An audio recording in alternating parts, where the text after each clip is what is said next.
मीरा की भक्ति, पन्नाधाय की युक्ति और भामाशाह की संपत्ति, इसके लिए जाना जाएगा।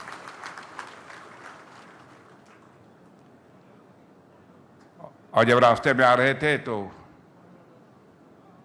गजेंद्र सिंह जी ने कहा कि आपने इसी स्कूल को दिया है, सैनिक स्कूल की मान्यता आपने दी है यहीं के लिए।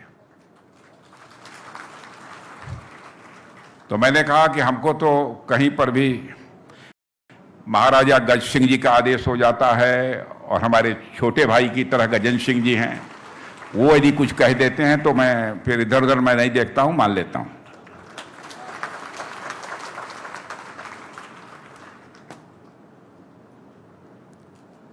और मैं समझता हूं कि वो यहां पर एनसीसी वगैरह का सब ठीक ठाक चल रहा है ना, कोई प्रॉब्लम है? सैनिक स्कूल ठीक ठाक चल रहा है ना, सब ठीक ठाक चल रहा है। और आप लोग, मैं जानता हूं कि ऑपरेशन सिंदूर के बारे में सुनना चाहते हैं।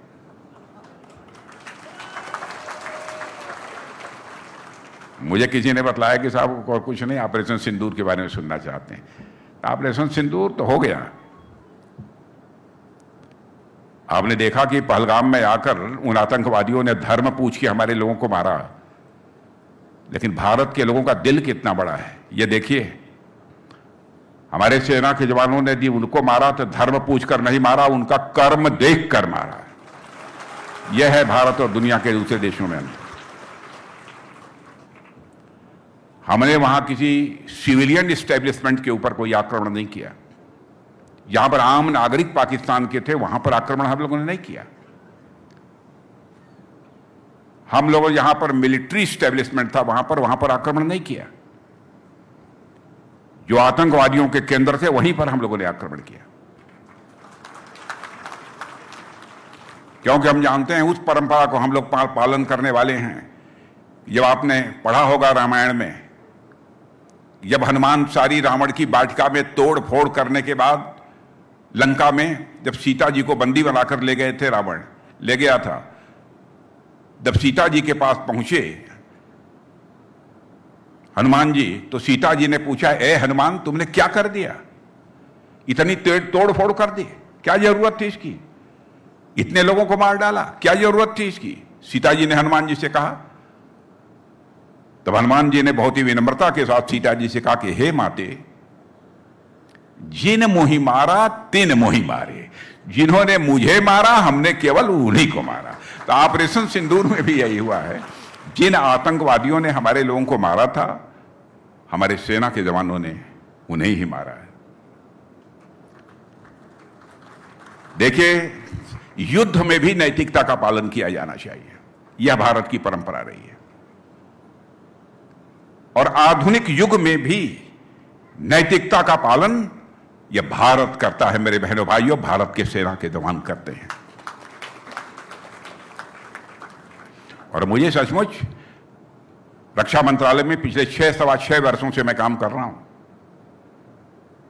मैं देखता हूं अपने जवानों को, अपने अधिकारियों को, मुझे बेहद खुशी होती है। क्या जज्बा है, क्या जुनून है।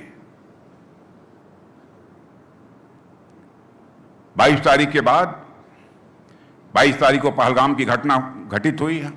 वहां मारे गए 26 लोग आतंकवादियों के द्वारा। 23 को ही जब बैठक बुलाई मैंने, सारे चीफ्स, सेना प्रमुख, वायुसेना प्रमुख, नौसेना प्रमुख, सीडीएस, डिफेंस सेक्रेटरी, एनएसए, हमारी बैठक में सभी लोग मौजूद थे। जाते ही बैठते ही चेयर पर मैंने पहला सवाल किया, यदि ऑपरेशन का कोई दिन निश्चित होता है तो आप लोग तैयार हैं?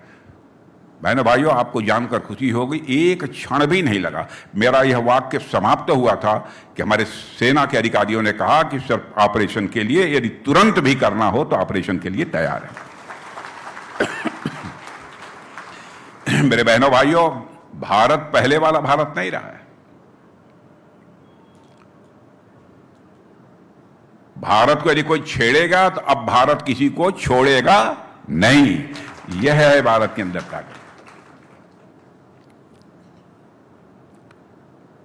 और भारत तो अब तेजी के साथ सारी दुनिया में आगे बढ़ रहा है। अंतर्राष्ट्रीय जगत में भारत की प्रतिष्ठा बढ़ी है। पहले भारत के बारे में दुनिया के दूसरे देशों में चर्चा होती थी भारत कमजोर भारत है, वहां गरीबों का भारत है। लेकिन अब दुनिया में धारणा बदल गई है।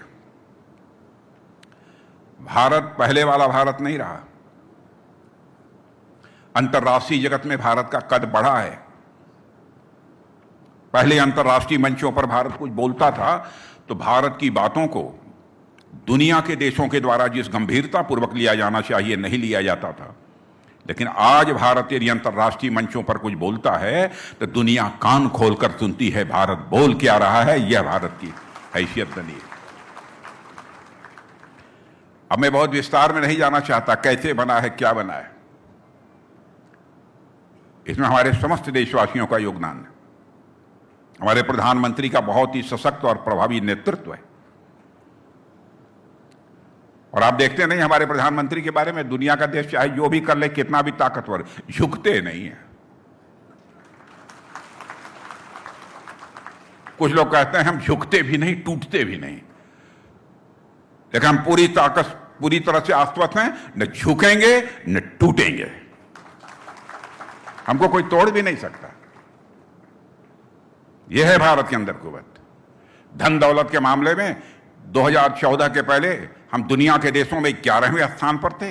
अब आपको जानकर खुशी होगी, करिश्माई काम किया है हमारे देश की सरकार ने, हमारे प्रधानमंत्री ने।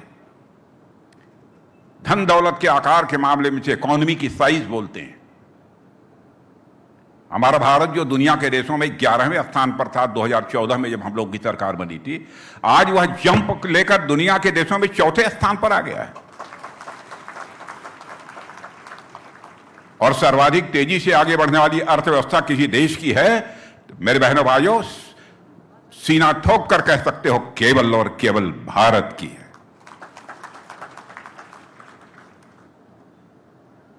यह हम लोगों के लिए गौरव की बात है। आज भी बहुत सारे क्षेत्रों में क्या उपलब्धियां हैं, बहुत विस्तार में नहीं जाना चाहता हूं। आप सब राजस्थान की वीर भूमि के लोग हैं और मैं मानता हूं कि आप सभी के सहयोग से हमारा राजस्थान भी आगे बढ़ेगा और देश भी आगे बढ़ेगा। आपने इस कार्यक्रम में मुझे आमंत्रित किया। वैसे आमंत्रित ना भी कहते, आप कह देते कि हम इतने लोग इकट्ठा हो रहे हैं, आप चलिए, तो मैं चला आता। लेकिन आगे भी मुझे दिल्ली बहुत ही जल्द पहुंचना है, इसलिए अब इससे ज़्यादा मैं नहीं बोलूंगा। मुझसे तो कहा गया कुछ नहीं बोलना है, बस जाके खड़े हो जाइए, चले आइए। लेकिन आप लोगों से मिलकर मुझे बेहद खुशी हुई है और महाराजा गज सिंह जी के प्रति मैं हृदय से सम्मान व्यक्त करता हूं।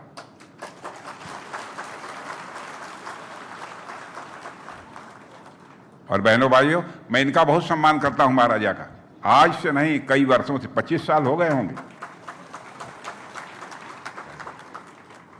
और आपके सांसद तो एकदम कमाल करते हैं।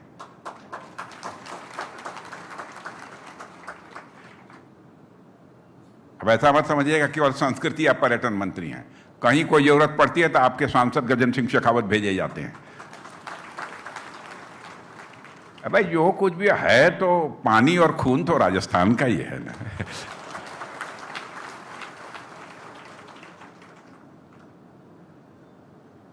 तो मैं चलूं?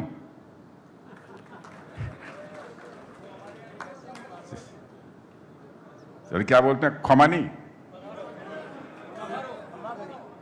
खम्मागड़ी। तो देखिए, जोधपुर में इस वक्त रक्षा मंत्री की मौजूदगी, ऑपरेशन सिंदूर पर उन्होंने अपनी बात रखी और साथ ही एक बार फिर से भारत के दुश्मनों को जवाब उन्होंने यहां मंच से दिया।